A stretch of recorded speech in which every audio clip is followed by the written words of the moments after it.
Matapos ang ilang buwang mga pakulo at kadramahan di umano sa pag-iimbestiga ng Independent Commission for Infrastructure o ICI ni Marcos Jr. tungkol sa manumalyang flood control scandal ay sadyang hindi talaga mapipigilan. Lalabas at lalabas talaga ang buong katotohanan. ICI, wala pang nakikitang maaring makasuhang opisyal sa flood control anomaly. Nilinaw ng Independent Commission for Infrastructure ICI na wala pa silang nakikilalang opisyal ng gobyerno na maaring sampahan ng kaso kaugnay ng mga kontrobersyal na flood control project. Sa isang press conference, sinabi ni ICI Special Advisor Rodolfo Asurin Jr., "As of now, wala pa kaming nakikita. As of now, we have not seen anyone yet from the government side who may be charged." Ayon kay Asurin, mula sa ibaba paakyat ang direksyon ng kanilang investigasyon, kaya't hindi pa matukoy kung may matataas na opisyal ang sangkot sa Ghost Project. Sa parehong media briefing, sinabi rin ni ICI Executive Director Brian Husaka na magiging evidence-based ang anumang kasong isasampa ng komisyon. Sa ngayon, mga kontratista at district level signatories pa lamang ang mga nakikilala ng ICI na posibleng may pananagutan sa manumalyang proyekto. Formal nang pumalit si dating PNP Chief Rodolfo Asurin Jr. kay Mayor Benjamin Magalong bilang Special Advisor ng Independent Commission for Infrastructure. Sa kanyang unang pahayag, binigyang diin ni Asurin na ang kalaban kontra katiwalian, lalo na sa mga proyekto ng flood control, ay dapat isulong sa pamamagitan ng pagkakaisa, hindi sa gulo at hindi sa karahasan. Sa buong bansa, tumitindig ang boses ng iba't ibang sektor, mga mamamayan, manggagawa, profesional at kabataan na nanawagan sa ating mga sundalo at pulis na makiisa sa krusada laban sa korupsyon. Pag hindi po tayo nakatutok sa mastermind, lagi nating tatandaan.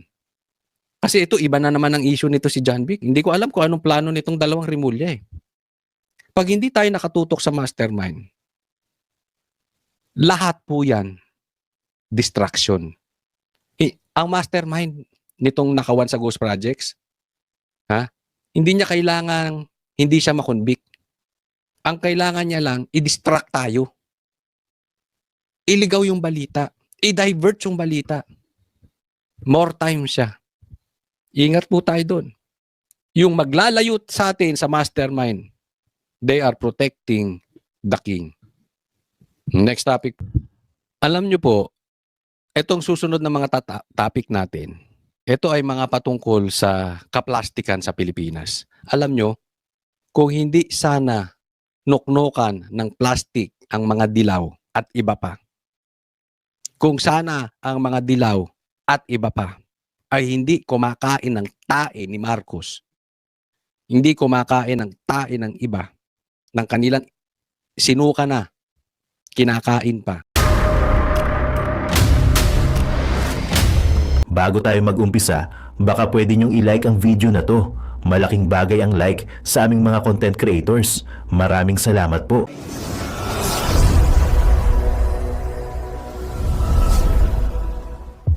Hayop ka talaga! Ang ganda mong lalaki! Tingnan natin yung ICI. Yung ICI, ito yung nag-iimbestiga patungkol dito sa mga flood control projects. Yung ombudsman, iba na istorya. Hindi na siya sa flood control magko-concentrate. Ito, ICI, naka-focus talaga ito sa flood control, sa ghost projects. O, tingnan natin, Wala pa kami nakikita na but definitely, ang umpisa kasi ng investigation dyan is dun sa babae, dun sa district, yan. We just follow yung paper trail siguro. Yan, wala pa silang nakikita. Nalulunod na yung mga kababayan natin sa ghost projects, sa baha. Itong nag-iimbestiga na tinalagan ni Marcos, wala pa rin nakikita. At ang gustong simulan, galing sa baba. Hindi natin masabi pa sa ngayon. Ano po question? Yung sino yung mga makakasuhan sir, wala pa naman Sino yung makakasuhan? report sir. It will depend on the evidence, no? Kung anong evidence ang meron kami makukuha, di syempre sila yung mailalagay. O sino yung makakasuhan, depende sa ebidensya nila. At kung sino yung may ebidensya yung ilalagay. Ang problema, walang makakasuhang politiko. Wala pa. So in short, wala silang nakikitang ebidensya. Anong klaseng ICI ba ito? Gusto nyo malaman kung bakit wala silang nakikita? Napaliwanag ko maya-maya. Doon sa aming referral as persons who may be responsible. So, gaya nung dating, like the first referral that we filed before the Ombudsman. It will be evidence-based. Oh, evidence-based. Okay. Ganito po yan. Gusto nilang simulan sa ilalim. Ang dami nyo nang narinig sa Senado na binabanggit na si Tambi tsaka si Saldi. Gusto nyo pa rin simulan sa ilalim. Imbestigahan nyo si Tambi at si Saldi, marami kayong makukuhang ebidensya. Hindi ko maintindihan, why are you protecting the king? Ganyan po kasi lumalabas. Totoo man yan or hindi dahil gusto nyo sa ilalim magsimula. Dalawa lang po yan kung bakit kayo walang makuhang ebidensya. Kasi nga, sa ilalim kayo nagsisimula. Kung sinimulan nyo na kay Tambi at kay Saldi, meron na. Siguradong meron kayo makukuha agad-agad. Pero higit sa lahat, ito po ang problema ninyo. Hindi nyo kasi ino-open sa publiko. Gusto nyo yung investigasyon secret. Kayo-kayo lang ang mag-iimbestiga. Ang tigas ng ulo ninyo. Sinasabi na ng Iglesia ni Cristo, sinasabi na ng taong bayan, sinasabi ng mga ibang senador, sinasabi ng ibang politiko. I-public nyo po yung investigasyon nyo. Parehas kayo ng amo ninyo, si Bongbong Marcos hindi marunong makinig. Kaya until now, instead na sinasalubong ni Bongbong Marcos yung problema, kaya wala siyang masolusyonan kasi hindi marunong makinig. Ang pinapakinggan niya multo. Baka kayo, gusto nyo rin magtanong sa tatay nyo. Baka gusto nyo rin magtanong sa multo. Ang lakas na ng sigaw ng taong bayan na i-public ninyo yung investigasyon. Ayaw nyong gawin eh. Kasi pag pinablik nyo yan, maraming lalantad. Yung iba may mga suggestion. Yung iba, halimbawa, yung mga bagman, yung mga security, di ba merong isang Marines, may Marines na umamin. Pag nakikita niya yung investigasyon, naku, matutumbok ako, aamin na rin. Sa madaling salita, kung yan ay isa publiko, maraming makakaalam. Maraming makikita. Ay, oo, nakikita ko yan. Yung kapitbahay ko, ganyan, lagi silang bagbag. Bahay to ni ganito, bahay to ni ganyan. Oo, ito yung kapitbahay ko, siya yung security. Marami kang makukuha. Hindi kasi kayo open eh. Akala nyo, sobrang talino nyo, na kayo lang ang pwedeng makaalam. Hindi kayo bukas sa suggestion ng taong bayan. Kaya palpak tong gobyernong ito eh. So yung ombudsman, inuuna yung problema dati. Ito namang ICI na dapat nag-iimbestiga ng baha, ang gustong i-focus yung mga bubwit, yung mga buitre. Pero yung mga buhaya ayaw nilang unahin. Tingnan nyo kung paano nililigaw ng administrasyong ito ang investigasyon. Di umano. Kasi andyan lahat oh. Tumutukoy ba? Hindi. Isa lang ang tanong ko sa inyo mga kababayan, pakilagay nyo po dyan. Pumupunta ba? Minamadali ba? Inuuna ba ang mastermind? Yun lang eh. Inuuna ba ang mastermind o pinoprotektahan ng mastermind? Ombudsman, ICI. Ito naman next. Tingnan nyo naman to. Kanina, Ombudsman. Tapos ICI. Ngayon naman Congress. Tingnan nyo naman. Parang may konting demolition na nangyayari dito, no? Parang gustong I think there is scapegoating that is going on, no? Nagtuturuan. Ang sa akin lang, follow the money. Ayun. Kasi sinasabi nito, parang binabanatan ang Kongreso. Binabanatan si Tambi. Ang para sa kanya, follow the money. Diyan nga papunta yung pera eh. Di ba yan na sinabi ng mga naimbestigahan? Diyan sa Congress. Diyan kay Saldico at kay Tambi. Nakikita nyo na? Kung paano nila pinoprotektahan ng mastermind. Ah. Di ba? There's all of these distractions that are being created and I'm sensing Anong distraction being created? Doon talaga patungo. Yun talaga eh. Lumalabas sa investigasyon, Tambi is one of the masterminds. And that is very, very, very, very, very possible. Ano nga naman? Itong isang mama na party list lang, may hawak-hawak na ganung pera sa budget nang hindi alam ng speaker? a lynch mob mentality trying to pin the speaker alone, no, to all of the things that have happened, which is terribly unfair, no? Ayan, sasabi niya. Parang pinipin lang yung si Tambi, yung speaker, alone. Which is unfair. Hindi. Halimbawa, baka ako pinapariningan mo. Hindi. Lahat po gusto naming makulong. Pero let's focus first doon sa mastermind. Doon sa politiko. Kasi kung ikaw ay politician, the higher you are, mas malaki ang influence mo patungkol sa nakawan. Bubwit yung mga kontraktor. Halimbawa, involved talaga at ang mastermind si Tambi. Makaagalaw ba yung kontraktor nang walang go signal ni Tambi? Ibig mong sabihin, under disaya, ni diskaya si Tambi? Kakagaguhan naman ata yung usapin na gano'n. Naiintindihan? So hindi po namin pinipin down dyan. Sinisimulan. Yan lang ang gusto ng taong bayan. Simulan sa mastermind. Kung sino ang mastermind. Doon muna tayo. Okay? Wala tayong pinagbibintangan kung ito'y si Bongbong o si Tambi. But let's start there. At Marian, sa ibang issue, may desisyon na bang Ethics Committee sa reklamong inihain ni Puno laban kay Congressman Barzaga? Ito naman, discuss natin to kay Kiko Barzaga. Jiggy, hindi nga umabot itong si Cavite 4th District Representative Kiko Barzaga doon sa kanyang 9 a.m. Ethics Committee hearing kaninang umaga. At sa ambush interview nga, ipiniliwanag ni Barzaga na nabisi siya sa kakalaro ng video games kagabi. Narito ang kanyang pahayag. My hearing was already over by the time I arrived. But why were you late, sir? Why were you late? We were very busy last night. I was just playing games on my computer. Pinaglalaruan ni Kiko Barzaga. Kung ito baliw, ewan ko na sa inyong lahat. Pinaglalaruan niya. Kita nyo kung paano niya niligaw-ligaw? Kasi umikot ako sa Forbes eh. Ando doon na yung mga pulis, wala pang tao. Tapos paikot-ikot. Di ba? Oo, parang tinarantado na ito si John Vic. Ginawang gwardya. Ha? Hindi malaman ni John Vic kung saan ba pupunta to si Kiko. O, tapos ngayon naman sa interview na late siya sa Ethics Committee, anong sagot? Naglalaro lang ng video games.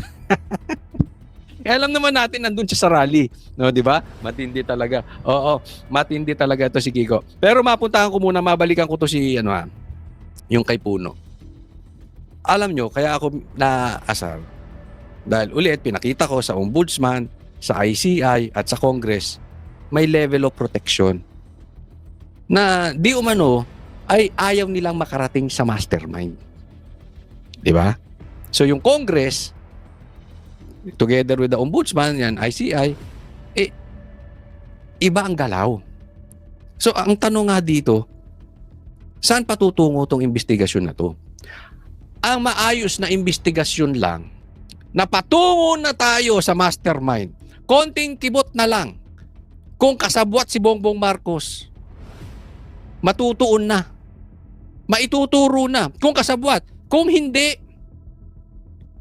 madidiin na ng todo-todo si Tambi. Kung hindi man, yung mastermind madidiin na. Nandoon na tayo sa investigasyon ng Senado. Yan na nga lang kaisa-isa, nag-iimbestiga ng maayos. Pinigil pa. So imaginein ninyo,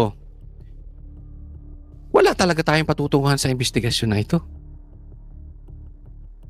Ang putak ng putak ngayon, ang may authority coming from the President is protecting the mastermind, di umano. Etong nag-iimbestiga ng maayos, tinutukoy na yung mastermind, pinospon ng investigasyon. Para nga alisin pa nga ang investigasyon dyan sa ghost projects. Ang tindi talaga, no?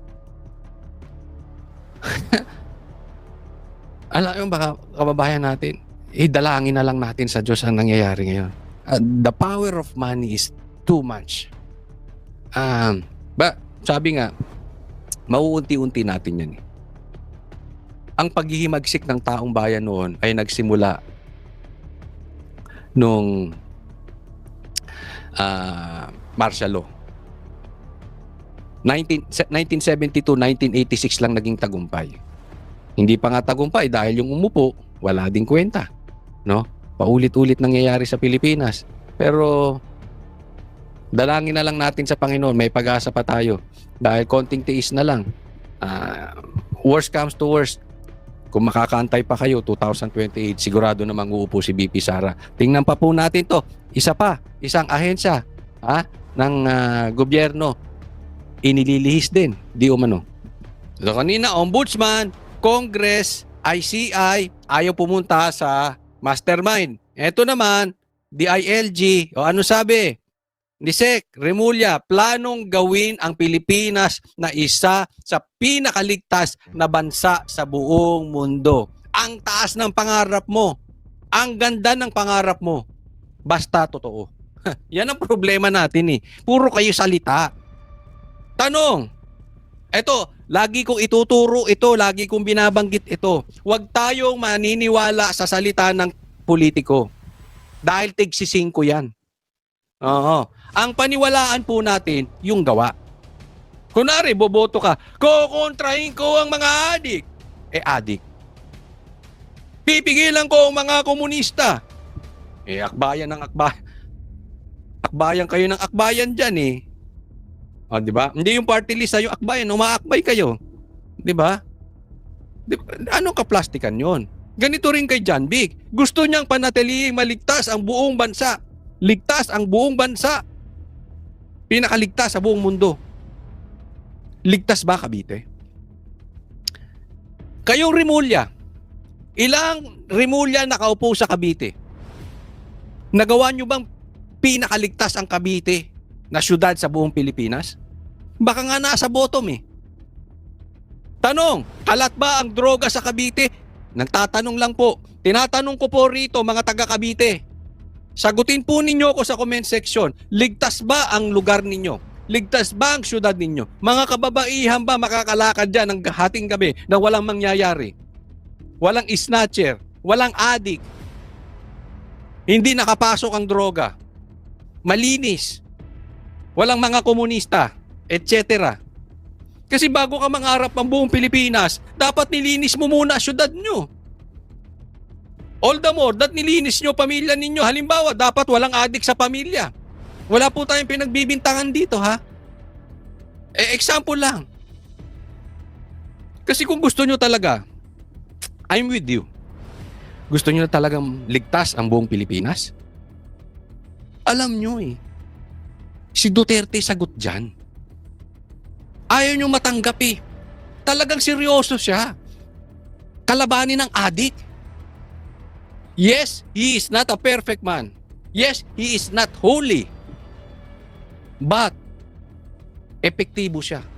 Pag tungkol sa komunista at adik, talagang lilinisin niya yan. Naging mapayapa ang Pilipinas noon.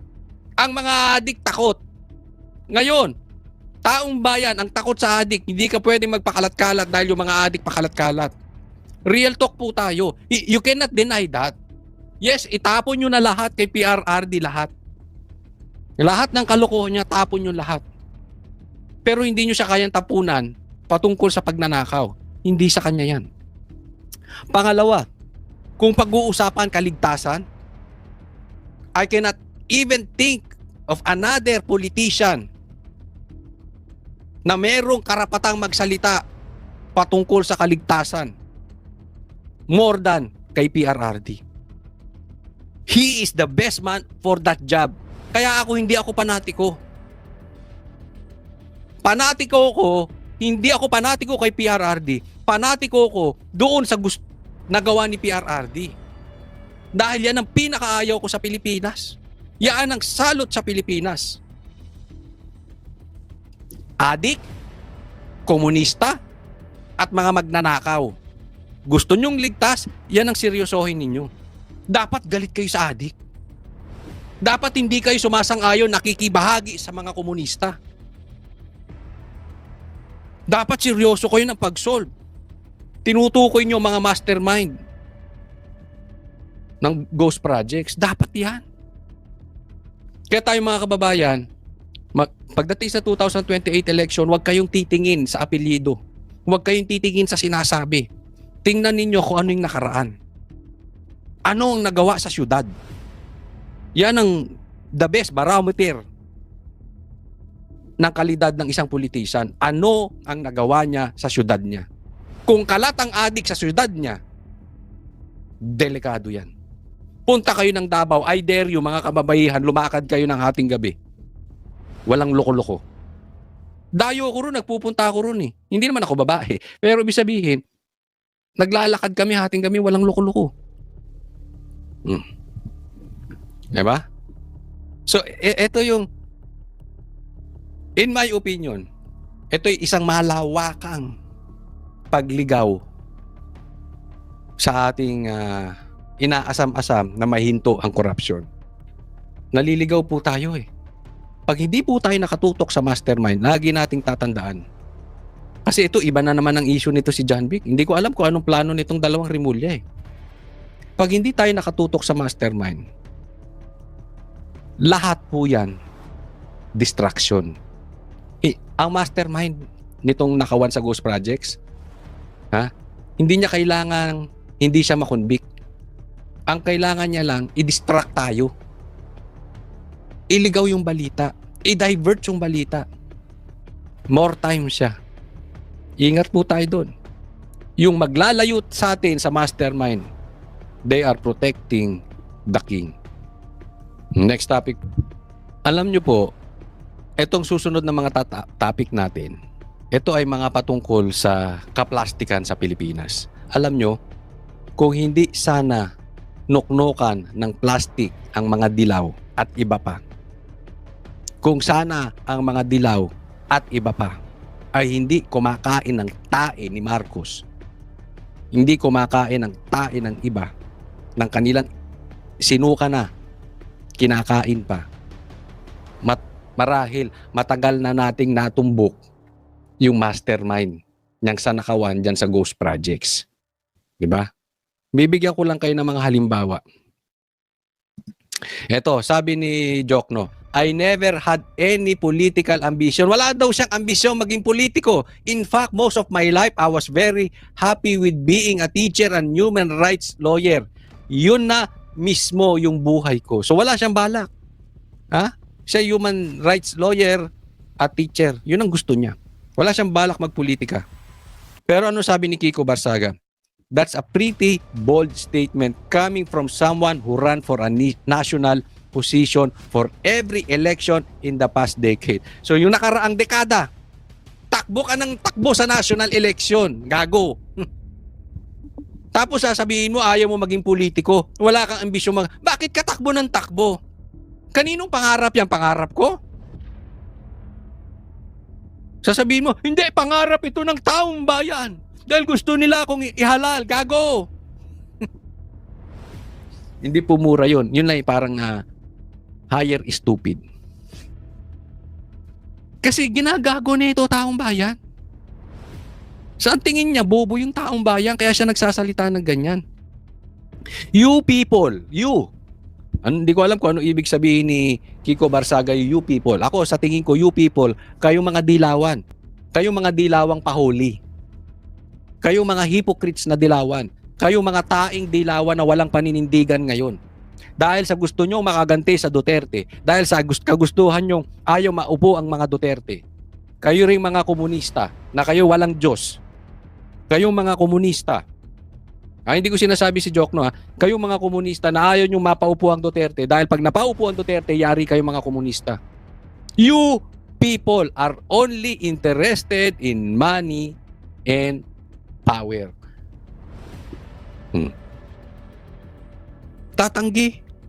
Ayaw maging politiko, takbo ng takbo. Ito mga klase ng politiko natin. Plastic. Politiko, kaya nga sinabi ko grabe tong grabe tong Dilaw. Sa totoo, sila ang salot ng Pilipinas. Dalawang Aquino na upo, wala rin nangyari. Ngayon nakikikuntsaba naman kay Marcos. Di ba? Akala mo Marcos nauuto mo yan? Kaya lang kumakampi sa yan because you are a weaker person. You are a weaker color. Kasi kung sakaling halimbawa hindi maging presidente si BP Sara, ma-eliminate ang Duterte sa history. Alam nila kayang-kaya kanila Marcos. These yellows will eat you alive. Ibabalik ka nito sa kangkungan kung saan ka pinulot ni Sara. Kung saan kayo pinulot ng Duterte. No. Kaya yan ang plano ng mga yan eh. Dati ko pa predict yan after 2025 election. Sabi ko, on the coming 2028, it's going to be the fight will be between Duterte and the yellows. Marcos wala na. Alam na natin, wala na silang kapag-apag-asa. Kaya ngayon ang Dilaw, pumuposisyon. Umeepal. Ito lang masasabi ko sa inyo and I'm very confident on this. Kahit pagsamahin nyo pa ang boto ng komunista, ng Dilaw, ng mga magnanakaw, at ng pula, you will not win against Duterte. And I know you know that. Kaya nga, pilit yung eliminate si Sara. Dalawa lang ang dahilan para hindi makaupo si BP Sara. Patayin o i-disqualify ng ibang secretary, ng ibang entity dyan, impeach, etc. Other than that, if we are going to talk about election, it's not even closed. Walang didikit kay BP Sara. Ito pa, isang proof, Bongbong Marcos, na grabe ang pamamalakad mo sa Pilipinas. Ito, hindi ka, lalakihan lang natin kasi hindi ko makita. Ito, nilabas to ng Bangko Sentral ng Pilipinas. Baka mamaya, pag tagal-tagal, Marcos, iba na naman ang kwento nito. Binabawi na naman kasi yung huling naglabas na bumagsak ang stocks dyan sa dito stock market natin, bumagsak. Makalawang araw o after a day, binabawi yung sinabi. Hindi mo madideny, Bongbong Marcos, yung pamalakad mo. Hindi mo to makukuha sa survey. Kaya nga sinasabi na natin na yung buong Amerika, ay buong mundo ay nanunood sa'yo. Hindi na lang Pilipinas ang nanunood sa'yo. You have to take this seriously. Hindi pwedeng yung ililigaw mo lang, idadivert mo lang, magsasalita kay Claire. Kasi ito, paano mo maitatanggi to, Bangko Sentral? Sana naman, wag tumbawiin ng Bangko Sentral, ha? The Bangko Sentral ng Pilipinas reported 16 billion decline in net profit in the first 7 months of the year. Bumagsak ng 16 billion ang profit natin. A single-digit drop in expenses was outweighed by the double-digit fall in revenues. Ang sabi, double-digit revenue drop / BSP net profit. Ito po ay isa lang halimbawa. Nasa laki ng problema natin. Ang negosyo bumabagsak, ang stock market bumabagsak, pati yung Bangko Sentral bumabagsak. You ask the real estate industry. Bagsak. Kasi malaki ng problema natin. Tapos nakikita ganyan ang investigasyon mo ginagawa. Hindi parang nag-iimbestiga, parang may tinatakpan. Yung mga investor tatago yung pera. Hahawakan yan. Hindi yan gagastos. Hindi yan mag-i-invest. Pag lahat pinigil ang pera, babagsak ang negosyo, babagsak lahat. Maraming mawawalan ng trabaho. Tingnan nyo yung nangyari ng pandemic. Diba? Huminto lahat eh. Iyon, wala may kasalanan nun. Nangyari yun sa buong mundo eh. Diba? Tinamaan tayo ng pandemya ng buong mundo naman, hindi lang Pilipinas. Buti nga Marcos, hindi ikaw nakaupo nun eh. Kasi kung ikaw sa tingin ko nakaupo nun, marami talagang mamamatay. It will double, triple, maybe 5 times ang mamamatay na Pilipino because of your leadership. Diba? Pag tiningnan natin, yung ibang investor, hindi na rin mag-i-invest. Pipigilan nila. Kaya nga malaking sabi, yung na di umanong statement ni Trump na the world is watching. Paano mag-i-invest yung mga tao rito? Kung grabihan, wala. Sinong kikikilan ng gobyerno? Anong gagawin pag walang pumapasok na mga investor? Babagsak.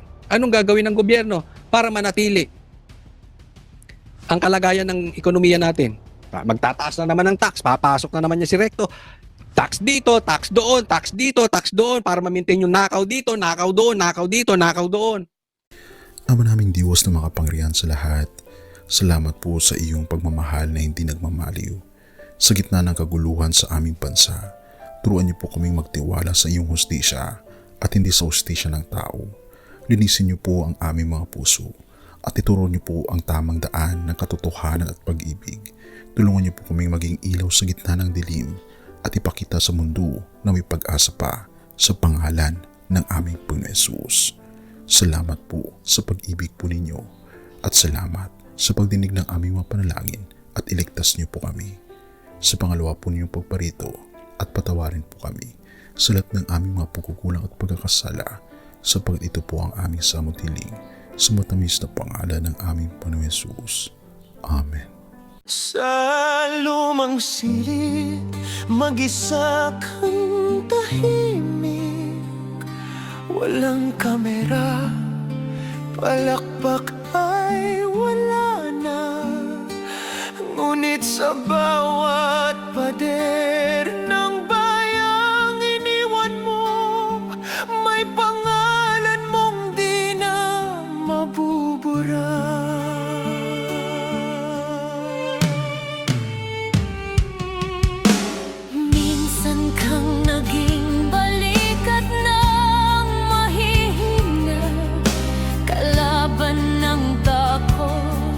Kakampi ng masa, di mo man laging nasabi ang tama.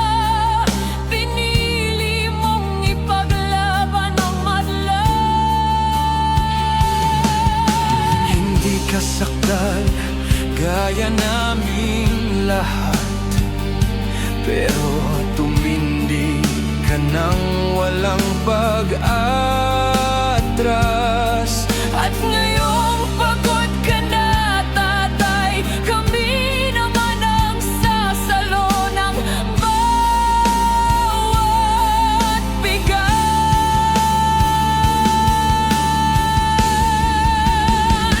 Hanggang sa dulo, ikaw ay mahal. Kahit papagod na ang iyong katawan, tatay, salamat sa iyong paglaban. Ngayon,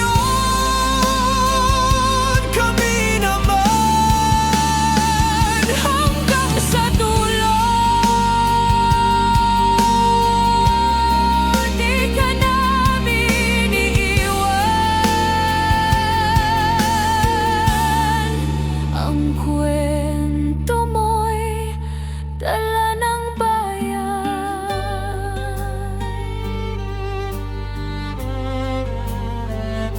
Tahimik ka na sa mga batikos, wala nang tugon, wala nang galit, pero sa mata ng mga maralita, naroon pa rin ang tapat mong alaala. Marami mang di nakaintindi, marami pa rin ang di nakakalimot.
puso ng masa.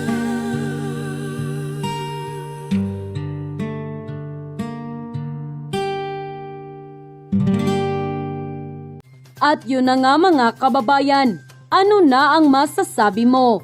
Kung mayroon kayong hinaing at komento patungkol sa balitang ito, please comment down below. Pag-uusapan natin yan sa comment section.